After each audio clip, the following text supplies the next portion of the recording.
Centering is when kids in early childhood education, as well as really anything, because I do it as an adult, is when a person or a child zooms in and only recognizes the noticeable part of any situation.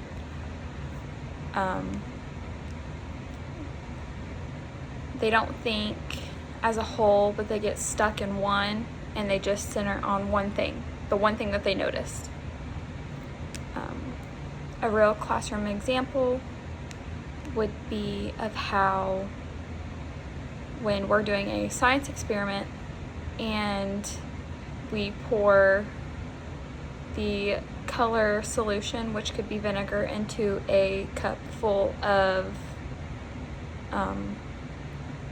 baking soda and how it bubbles up and fizzes over, the child may just be focused on how the yellow solution went in and it turned the whole explosion yellow, when there was more that went on, that there was a chemical reaction between the vinegar and the baking soda. Just because they centered in and they just focused on the color. You can also see centering whenever it comes to being outside. They want to center in on one thing, but they have a million things going on around them, like the squirrel running up the tree, or their friends playing basketball, but they're sitting here and they're playing with the dirt on the floor.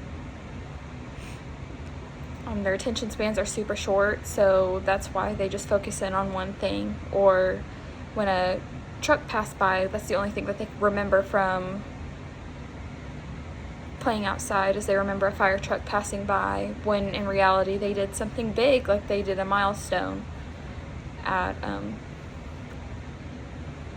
recess, which was dribbling a ball. As an educator, I understand that centering is going to be a big part of teaching younger kids. I will remind myself that it's not my way of teaching, it's just the way that they focus. But how can I, as a teacher, help them realize that there's more going on than just what they saw? And with that, I can go ahead and have a cause and effect, teaching them cause and effect, which they really initiate later on as they get to older ages, like 7. We could do hands-on demonstrations, so that way they can actually see, with the example that the vinegar is mixing with the solution, with the baking soda in the cup, and that's where the chemical reaction comes in. It's not just turning to a yellow foam. I could break it up into multi-steps, so that way they can see, like, this is what this does and this is what this does. I can also highlight more things throughout lessons, and we can do side by side. Like, just because we put yellow in this one doesn't mean that we can't put blue in this one, or just because we put blue in this one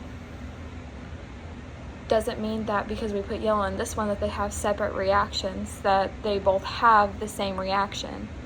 And all that changes is that